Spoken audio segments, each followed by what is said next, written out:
स्वागत है दोस्तों आपका अपना क्लासेस कुमार क्लासेस में। इंटीग्रेशन हो या डिफरेंशिएशन, बच्चे फंसते हैं जरूर ट्वेल्थ में। और बोर्ड एग्जाम में जब भी 6 मार्क्स के क्वेश्चन आते हैं तो कुछ क्वेश्चन ऐसे रहते हैं जो ऑलरेडी आपके बुक्स में है और काफी लेंदी है। एक बार आप जब देखते हो तो आपको समझ में आ जाता है, लेकिन जैसे एग्जामिनेशन हॉल में जाते हो तो एक स्टेप मिस्टेक होता है और उसके बाद आप क्वेश्चन सॉल्व करना बंद कर देते हो और आपके 6 मार्क्स जो आने वाले थे वो चले जाते हैं। क्योंकि मैथ्स में अगर 6 मार्क्स के क्वेश्चन आते हैं, जैसे आपने देखा है root tan x plus root cot X D X, तो अगर आप एक दो स्टेप्स करोगे कितने मार्क्स देगा आपको? फाइनल आंसर जब तक नहीं आएगा मार्क्स नहीं मिलने वाला है। अरे मैम, आपको डाउट होता था क्या इंटीग्रेशन में? हाँ सर, मुझे बहुत डाउट होता था, बहुत दिक्कत होती थी सॉल्व करने में। फिर क्या किया आपने? मैंने बहुत पढ़ाई की, दिन रात मेहनत की। अरे दिन फिर रात, लेकिन टाइम कहाँ पे रहा दिन रात मेहनत करने के लिए? मेरे ज़्यादा ट्यूशंस भी नहीं थे, तो मैं घर पे ही पढ़ाई करती थी तो इसलिए कॉलेज देखो, मैं में। कैसा है, इंटीग्रेशन एक ऐसा चीज है, आ रहा है नहीं समझ में? इंटीग्रेशन एक ऐसा चीज है कि जो भी पढ़ाई की है, टीचर ही है मैम, हम लोग भी टीचर है, तो हम जब ट्वेल्थ में थे तो हमको भी डिफिकल्ट जाता था। आ रहा है नहीं समझ में? तो जब भी 6 मार्क्स क्वेश्चन है उसको इतने अच्छे से आप सॉल्व करो, इतने अच्छे से माइंड को तैयार करो, आपकी सारे स्टेप्स आपको समझ में आए कि कौन सा स्टेप कब यूज करना है। क्योंकि इंटीग्रेशन का सबसे बड़ा प्रॉब्लम क्या था, क्या प्रॉब्लम था कि आपको समझ में नहीं आता था क्या करना है। हाँ सर, स्टेप मेरे याद नहीं रहते थे, स्टेप्स में भूल जाती थी। हाँ, तो वही स्टेप्स को आपको याद दिलाने के लिए मैं एक एक क्वेश्चंस का भी सीरीज स्टार्ट किया हूं। और फिर से आपको जो क्वेश्चंस है, जो काफी इंपॉर्टेंट क्वेश्चंस है, तो एक एक क्वेश्चंस का ही वीडियो बनाने वाले हैं हम लोग। सबसे पहले first, maths is all about pattern. हमारा क्रैश कोर्स भी स्टार्ट हो रहा है आरंग में, तो आप लोग आ सकते हो। जिनको डिफरेंशिएशन पढ़ना है, इंटीग्रेशन पढ़ना है, या कोई सिंगल टॉपिक पढ़ना है, उसके लिए भी क्लासेस है। और जब भी कोई क्वेश्चन आते हैं, जैसे 6 मार्क्स के क्वेश्चन आते हैं, लेकिन ऐसे क्वेश्चन जब भी पूछते हैं, अगर आपने सॉल्व नहीं किया है, तो कैसा है, आपके लिए काफी दिक्कत हो सकता है। तो इसलिए क्या करना है कि जब भी ऐसे क्वेश्चंस आते हैं, सबसे पहले स्टेप्स याद रखना है। हमको करना क्या है, जब भी इंटीग्रेशन के क्वेश्चंस आते हैं मुझे सिंप्लीफाई करना है। Integration is all about simplification. Integration और डिफरेंशिएशन हार्ड नहीं है। मैं वीडियो को थोड़ा लंबा कर रहा हूं, जानबूझ के कर रहा हूं, लेकिन एक बार आप समझो कि जब भी इंटीग्रेशन के क्वेश्चंस आते हैं, अगर आपने जस्ट नॉर्मली सॉल्व कर दिया तो उससे आपका एग्जाम में प्रिपरेशन नहीं हो रहा है, क्योंकि आप एग्जाम में स्टेप भूल जाओगे। जब भी 6 मार्क्स के क्वेश्चन आएंगे, 6 मार्क्स के क्वेश्चन आएंगे, वहां पे आपको प्रॉपर स्टेप चाहिए। अगर 5 स्टेप्स है किसी क्वेश्चन में, 5 स्टेप्स क्लिक होने चाहिए। सबसे इंपॉर्टेंट पार्ट है, क्लिक ही नहीं होता है। आ रहा है समझ में? जो मैम आई थी, बायोलॉजी की टीचर थी, उन्होंने भी पढ़ाई किया था। मैं तो बोल रही थी इंटीग्रेशन सब बहुत हार्ड जाता है, हमारे 6 मार्क्स के क्वेश्चन छूट गए थे। इसलिए जब भी आप इंटीग्रेशन कर रहे हो, सिंप्लीफाई करना है। जैसे क्वेश्चन दिया हुआ है, एचएससी के लिए काफी इंपॉर्टेंट है। कोई भी बोर्ड हो, बिहार बोर्ड हो, एचएससी बोर्ड हो, एसएससी बोर्ड हो, दुनिया का कोई भी बोर्ड हो, उसमें क्वेश्चन आ सकता है। इसलिए जब भी क्वेश्चन को सॉल्व करना है, पहले सिंप्लीफाई करना है। सिंप्लीफाई कैसे करना है, आपने ऑलरेडी पढ़ा हुआ है। कॉटेक्स क्या होता है, कॉटेक्स क्या होता है, आप इसको लिख सकते हो 1/√tan x। मैं एकदम प्रॉपर स्टेप के साथ, और वो भी मैं लर्निंग भी करा रहा हूं आपको लर्निंग भी करा रहा हूं। इसलिए सबसे पहले फर्स्ट स्टेप क्या है, 1/√tan x। उसके बाद नेक्स्ट स्टेप क्या करना है, मैंने पहले भी बताया हुआ था कि integration is all about simplification. Simplification जिसको आ गया उसको इंटीग्रेशन आ गया। अगर कोई बोलता है कि मुझे सर डिफरेंशिएशन नहीं आता है, इंटीग्रेशन नहीं आता है, गलत है। क्योंकि इंटीग्रेशन डिफरेंशिएशन आपको आता है, इंटीग्रेट करना आता है आपको, डिफरेंशिएट करना आता है आपको, प्रॉपर फॉर्म में चेंज करना नहीं आता है। जहां पे आती है बात ट्रिग्नोमेट्री की, वहां पे आप भूल जाते हो cos स्क्वायर थीटा का वैल्यू क्या होता है, क्या फॉर्मूला होता है। इसलिए जो हमारा सिंप्लीफिकेशन पार्ट है, उसका रोल क्या है कि जो ट्रिग्नोमेट्री का जो यूज है कि आपको स्टैंडर्ड फॉर्म में लाना है। जो आपने फॉर्मूला पढ़ा है डिफरेंशिएशन का, इंटीग्रेशन का, तो हमने फर्स्ट स्टेप में ये कर दिया। सेकंड स्टेप्स क्या करना है, आपको क्रॉस मल्टीप्लाई करना है। जैसे ही क्रॉस मल्टीप्लाई करोगे, यहां पे भी मैं 1 लिख रहा हूं, क्रॉस मल्टीप्लाई कर रहे हैं हम लोग, इसलिए √tan x into √tan x क्या होगा, tan x। इतना तो आता होगा आप लोगों को, इतना मैं विश्वास कर सकता हूं कि इतना आता होगा। और यहां पे हमने लिख दिया √tan x। एक बात और याद रखना, जो भी स्टेप्स मैं करूंगा उस पे क्वेश्चन मार्क्स आने वाला है। व्हाई, क्यों किया आपने, आपके माइंड में आया कैसे। इसलिए जब भी क्वेश्चन सॉल्व कर रहे हो, आपके माइंड में ऐसा आना ही चाहिए कि आपने स्टेप्स क्यों किया और आपके माइंड में आया कैसे। तो सारे क्वेश्चनों का जवाब देने के लिए हम इस वीडियो को बना रहे हैं, और ऐसे अप्लाई करके ही इंटीग्रेशन का क्वेश्चन को सॉल्व करना है। सबसे पहले जब भी मैंने सिंप्लीफिकेशन बताया है, तो मैंने क्या बताया कि ये स्क्वायर रूट साइन डिनोमिनेटर में नहीं रहना चाहिए। ये क्लास 8 से पढ़ रहे हो आप, जब भी स्टैंडर्ड फॉर्म में हम लोग आंसर लिखते हैं स्क्वायर रूट साइन डिनोमिनेटर में नहीं होना चाहिए। तो यहाँ पे स्क्वायर रूट साइन डिनोमिनेटर में नहीं हो, इसके लिए क्या करना है, आपको सब्स्टिट्यूट करना है। सब्स्टिट्यूशन इंटीग्रेशन में सबसे इंपॉर्टेंट पार्ट क्या है, मेथड ऑफ सब्स्टिट्यूशन। जिसको लाइफ हो, मैथ्स हो, दुनिया जहां जो भी हो, अगर आपको प्रॉपर सब्स्टिट्यूशन आ गया कोई प्रॉब्लम नहीं सारने वाला है। इसलिए मैं यहां पे अभी सब्स्टिट्यूट क्या करूंगा, put tan x equal to T square. आप बोलोगे सर दुनिया तो tan x equal to T put कर रहा है, आपने टी स्क्वायर क्यों सब्स्टिट्यूट किया है? मैंने tan x equal to T square इसलिए सब्स्टिट्यूट किया है कि हमको free from radical sign means square root sign से बाहर आ जाए हमारा फंक्शन, ये हमारा टास्क है। और जैसे tan x equal to T square आपने सब्स्टिट्यूट किया, आपको यहां पे क्या लिखना है, differentiating with respect to x। एक स्टेप, जैसे बोलते हैं ना एक एक वोट इंपॉर्टेंट है, वैसे ही एक एक स्टेप्स इंपॉर्टेंट है मैथ्स के लिए। जब भी मैथ सॉल्व कर रहे हैं इंटीग्रेशन का जो भी बड़ा क्वेश्चन है, खुद से वीडियो बनाओ कि कैसे क्वेश्चन करना है, ठीक है, नहीं डालना यूट्यूब पे, बस खुद के असेसमेंट के लिए। आपको करना क्या है, आपको स्टेप्स के साथ स्टार्ट करना है कि मुझे सिंप्लीफिकेशन करना है। मेरे माइंड में सिंप्लीफिकेशन क्यों आया, क्योंकि हमने जो भी ये फंक्शन देखा हुआ है, ये फंक्शन हमारा डिजायर्ड फॉर्म में नहीं है, हमारे एप्रोप्रिएट फॉर्म में नहीं है। जैसे आपको खाना खाना है तो आप क्या करते हो, आप उसको पहले एप्रोप्रिएट फॉर्म में चेंज करते हो, और जब खाने लायक रहता है उसके बाद खाना खाते हो। Same rule is applicable for mathematics, same rule. तो इसलिए प्रॉपर फॉर्म में लाना है, फिर दिखेगा आपको कौन से फॉर्मूला का यूज करना है। प्रॉपर फॉर्म में लाना कैसे है, रूट कॉट एक्स दिया हुआ था, उसको 1/√tan x लिखना है। मैंने बताया था sine theta, cos theta, tan theta, cosec theta, sec theta, cot theta, these are 6 trigonometric ratios. लेकिन जब भी आपने ट्रिग्नोमेट्रिक पढ़ाई किया है 10th क्लास में, जब आइडेंटिटी हम लोग सॉल्व करते थे तो 95% क्वेश्चंस कैसे सॉल्व होते थे, always you have to try derive trigonometric ratios into basic trigonometric ratios. जो tan थीटा होता था उसको sin theta upon cos theta लिखते थे, कोसेक थीटा को क्या लिखते थे, 1/sin theta. So same way में मैंने tan थीटा को क्या लिख दिया है, 1/√tan x। और ऐसे करने से क्या होगा, एक फॉर्म में आ गया है। अब नेक्स्ट क्या क्वेश्चन है कि सर यहाँ पे स्क्वायर रूट है, कैसे हटाऊं मैं, कैसे हटाऊं, ये तो अप्रोप्रिएट फॉर्म में है ही नहीं, प्रॉपर फॉर्म में तो है ही नहीं। तो मैंने यहाँ पे tan x equal to T square put कर दिया है, और differentiating with respect to x। अब मैं क्या करूंगा, differentiating with respect to x, तो सेक स्क्वायर x, ठीक है, और यहाँ पे 2t dt अपॉन dx ऐसे लिख देंगे। तो यहाँ पे क्या लिखोगे आप, sec square x dx equal to 2t dt।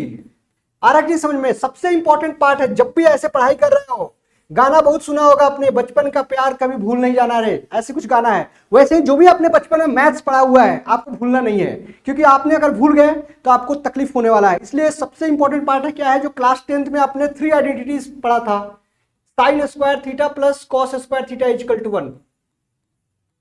Next क्या था आपका, sec square theta minus tan square theta equal to 1। Next क्या था, cosec square theta minus cot square theta equal to 1। तो सेक स्क्वायर थीटा के जगह पे क्या लिख सकते हो आप, sec square theta equal to 1 plus tan square theta. अब बोलोगे सर टैन स्क्वायर थीटा में कन्वर्ट क्यों किया आपने, तो देखो आप, इसलिए मैंने बोला है प्रॉपर जो सब्स्टिट्यूशन है। आ रहा है समझ में, यहाँ पे x है तो x लिखेंगे, वहां पे थीटा था इसलिए ऐसा लिखा था, और dx इक्वल टू क्या लिखोगे, 2t dt ऐसे लिख दिया हमने। आ रहा है समझ में, ये हमने लिख दिया। अब जो नेक्स्ट है सबसे इंपॉर्टेंट पार्ट है, सबसे इंपॉर्टेंट पार्ट, ऑलवेज ट्राई करना है हमारा। आ रहा है समझ में, ऑलवेज हमको ट्राई करना है, ऐसे लिख दिया हमने। किसी को भी कुछ डाउट है, मन में कोई शंका चल रहा है, आपको देखना है, यहाँ पे आपको पूछना है। जो बच्चे बैठे हुए हैं, मैं क्वेश्चंस को काफी इजी वे से सॉल्व करने वाला हूँ, क्योंकि ये क्वेश्चंस आ सकता है आपके बोर्ड एग्जाम में। जो भी बोर्ड एग्जाम में मुझे लगता है कि ये क्वेश्चंस आने वाले हैं, उस क्वेश्चंस को काफी डीपली सॉल्व करेंगे। और जब भी हम क्वेश्चन सॉल्व करते हैं, एक क्वेश्चन सॉल्व नहीं करते हैं। मैथ्स में जो कंसेप्ट है, कंसेप्ट्स आर लिमिटेड, लेकिन जो प्रॉब्लम्स है दीज आर अनलिमिटेड। इसलिए जब भी हम ऐसे क्वेश्चन सॉल्व करते हैं, उसको पूरे, उसको क्या कर सकते हो आप, पूरे पार्ट को पूरे तोड़ फोड़ के तब पढ़ाई कर रहे हैं हम लोग। पूरा इंजीनियरिंग आप बोल सकते हो कि इसमें इंजीनियरिंग कर रहे हैं हम लोग। आ रहा है समझ में, तो अभी हमने ऐसा लिखा है, dx इक्वल टू क्या लिख सकते हो यहाँ पे, 2t, और यहाँ पे देखो क्या लिख सकते हो आप, 1 प्लस टी स्क्वायर, क्योंकि tan स्क्वायर x क्या हो जाएगा, टी स्क्वायर है ऑलरेडी। आ रहा है, तो टी स्क्वायर का क्या हो जाएगा, स्क्वायर, क्योंकि आप यहाँ पे ऐसा लिख सकते हो, देखो आप 1 प्लस tan x क्या होता है, टी स्क्वायर होता है, तो टी स्क्वायर का होल स्क्वायर ऐसे। इसलिए dx इक्वल टू डायरेक्टली जब मैंने लिखा है तो 2t square 1 plus T square का dt।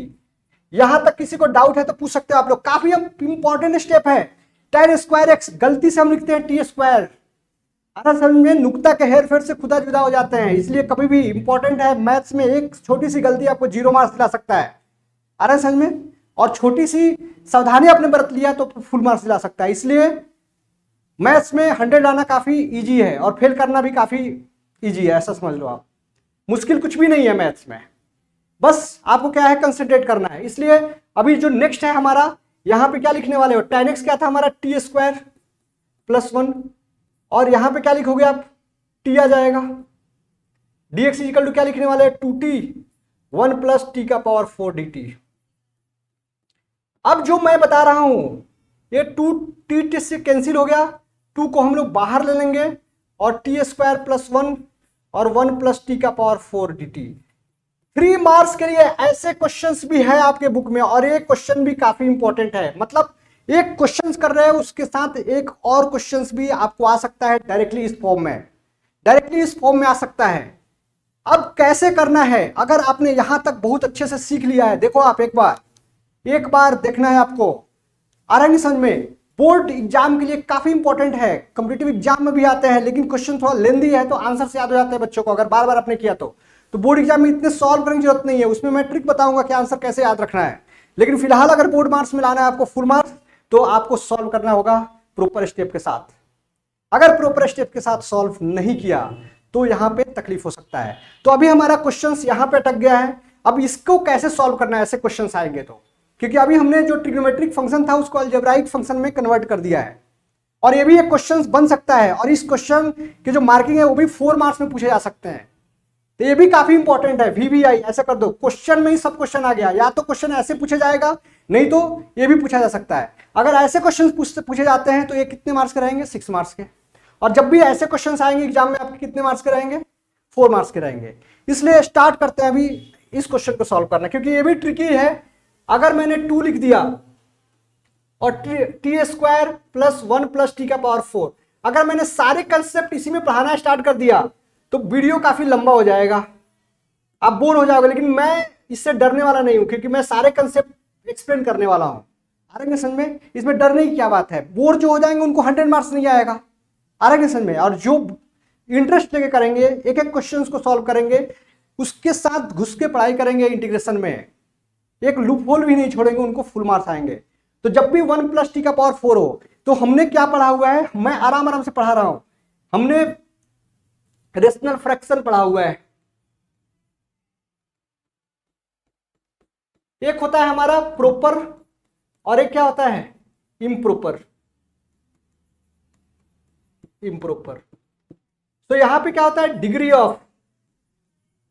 Of numerator is lesser than the degree of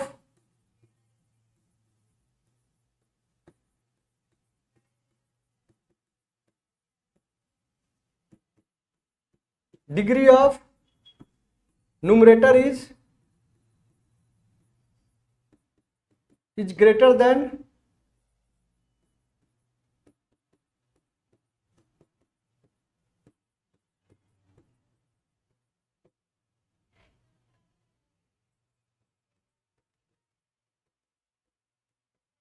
जो नेक्स्ट पार्ट है, सबसे इंपॉर्टेंट पार्ट है, इसमें डिग्री होता क्या है। सो डिग्री का मतलब क्या होता है, वेरिएबल का पावर। यहाँ पे टी स्क्वायर तो वेरिएबल का पावर, यहाँ पे डिग्री क्या है 2 है, यहाँ पे क्या है हाईएस्ट डिग्री 4 है, इसलिए प्रॉपर है। इसलिए जब भी प्रॉपर रहता है तो कुछ भी नहीं करना है, डिवाइड ये सब नहीं करना है, वो आप आगे पढ़ सकते हो, लेकिन मैं फिर से बता रहा हूं। इसलिए अब यहाँ पे क्या करना है, मुझे कुछ सूझ ही नहीं रहा है कि क्वेश्चंस को कैसे करें सॉल्व, मुझे कुछ भी नहीं सूझ रहा है। मेरे दिमाग में बस एक चीज सूझेगा, मेरे दिमाग में बस एक चीज सूझने वाला है कि क्वेश्चंस को कैसे करना है सॉल्व। तो मेरे दिमाग में एक ही चीज सूझने वाला है कि क्वेश्चंस को हम कैसे करने वाले हैं सॉल्व, क्वेश्चंस को हम कैसे करने वाले हैं सॉल्व। तो मेरे दिमाग में बस यही है कि मुझे कुछ भी फॉर्मेट मालूम नहीं है, एक ही फॉर्मेट मालूम है कि जब भी आपको x/1/x का होल स्क्वायर करते हो तो यहाँ पे क्या आता है, x square plus 1/x square, और यहाँ पे क्या आ जाता है +2। अगर आप x स्क्वायर माइनस 1/x का होल स्क्वायर करते हो तो क्या आ जाता है x स्क्वायर प्लस 1/x का होल स्क्वायर, और यहाँ पे आता है -2। तो आपको क्या करना, अगर मुझे यही फाइंड करना है, इस फॉर्म में लिख दिया, तो आपको क्या लिखना है, x प्लस 1/x का whole square -2 equal to x square plus 1/x²। Similarly आप इसके लिए क्या लिख सकते हो, x माइनस 1/x का whole square plus 2 equal to क्या लिखते हो, x² प्लस 1/x²। यहाँ पे x है, अच्छे से लिखो, ये 2 है।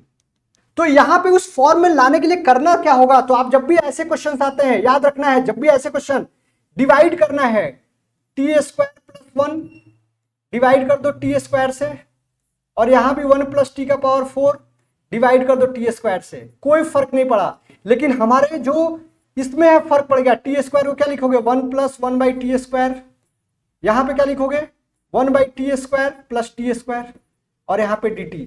अब देखो मुझे 1/t² प्लस t² फाइंड करना है, आ रहा है समझ में। तो अब कैसे करें क्वेश्चंस को सॉल्व, क्वेश्चंस को सॉल्व कैसे करें, देखो आप यहां पे काफी इंपॉर्टेंट है, क्वेश्चंस को सॉल्व कैसे करें। अगर जैसे सबसे इंपॉर्टेंट पार्ट है d/dx ऑफ 1/x क्या होता है,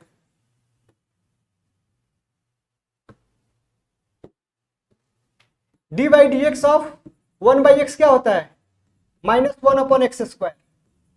d/dx ऑफ 1/x क्या होता है, -1/x²। आ रहा है समझ में। तो अगर मैंने इसको अच्छे से यहां पे अगर प्लस लिखा तो यहां पे माइनस हो जाता, इसलिए अगर माइनस रहेगा तो प्लस होगा, तो मैं इसको क्या लिख सकता हूं, x माइनस 1/x का होल स्क्वायर, और इसको +2 करना है। यहां पे देखो माइनस था तो इधर लेके आए तो क्या करना पड़ा था, ये प्लस करना है, यहाँ पे प्लस करना है, गलती नहीं करना है। एक छोटा सा गलती आपसे दिक्कत हो सकता है, यहाँ पे देखो मैंने लिख दिया +2, इसलिए गलती नहीं करना है। आराम में एक्चुअली ये ऊपर वाले का हमने किया था, ये सही ही था, इसमें कुछ गलत नहीं किया है, सही था -2।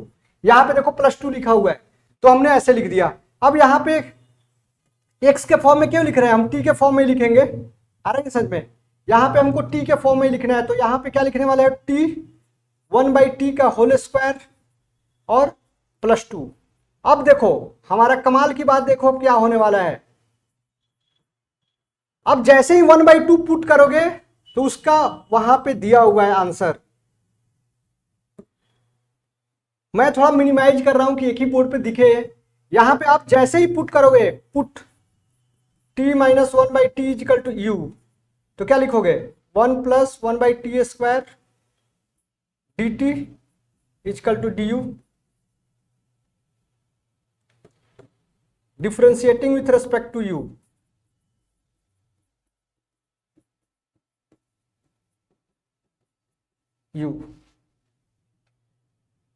आ रहा है कि समझ में। तो अभी डायरेक्टली हमको यहां पे du मिल गया, और यहां पे क्या मिल गया, u² प्लस √2 का होल स्क्वायर। फिर से बता रहा हूं, जब भी ऐसे क्वेश्चन है t² से डिवाइड किया हमने तो इस फॉर्मेट में आ गया। अब यही दो फॉर्मूला, काफी इंपॉर्टेंट फॉर्मूला है, ध्यान देना इस पे, और इसको कन्वर्ट कर दिया। अब जो हमारा वैल्यू है किस फॉर्म में आ रहा है, अब जो हमारा वैल्यू है किस फॉर्मेट में आ रहा है, तो हमने पढ़ा हुआ है 1/x² प्लस a² dx। क्या लिखते हो, 1/a tan इनवर्स x/a। यहां पे आपने क्या लिखा, 2 इंटू 1/√2 tan इनवर्स क्या लिखोगे, tan इनवर्स क्या लिखना है आपको, tan इनवर्स आपको क्या लिखना है, tan इनवर्स x/a होता है, यहां पे u/√2 लिखोगे और प्लस c। तो ये रहा हमारा फाइनल आंसर। लेकिन ठहरो, अभी हमको रुकना नहीं है, अभी हमको रुकना नहीं है। क्यों नहीं रुकना है, क्योंकि हमारा जो आंसर का फॉर्मेट था tan था, यहां पे देखो tan से स्टार्ट किया था, इसलिए tan के फॉर्म में ये आंसर छोड़ना है। यहां पे √2 को क्या लिख सकते हो, √2 इंटू √2, और नीचे हमारे पास √2 है। tan इनवर्स u को क्या लिख सकते हो, u क्या है हमारा t माइनस 1/t है, और √2 लिख दिया प्लस c। यहां पे देखो आप लोग √2 कैंसिल हो गया। फिर से मैं क्या लिख सकता हूं, √2 को √2 लिखोगे, tan इनवर्स लिखोगे, और t क्या था हमारा, t क्या था हमारा, यहां पे t क्या लिखोगे आप, √tan x। तो यहां पे क्या लिखोगे, √tan x -1/√tan x और √2 प्लस c। यहां तक किसी को डाउट है तो पूछ सकते हो आप लोग, यहां तक किसी को भी कुछ डाउट है तो पूछ सकते हो आप लोग। फिर इसको मल्टीप्लाई भी कर सकते हो, √10 इनवर्स, यहां पे 10x आ जाएगा, -1 √2 √10x। सो जब भी ऐसे क्वेश्चंस आते हैं तो आपको ऐसे सॉल्व करना है। होप कि आपको वीडियो समझ में आया हो। अगर आपको समझ में आया तो शेयर और सब्सक्राइब कीजिए, और ऐसे क्वेश्चंस को जब भी ऐसे क्वेश्चंस आते हैं, ऐसे क्वेश्चंस जब भी आते हैं 5 टाइम्स करना है। इसलिए आज से शुरू हो चुका है 1-1 क्वेश्चन का सीरीज। तो मिलते हैं हम नेक्स्ट वीडियो में, तब तक के लिए जय हिंद।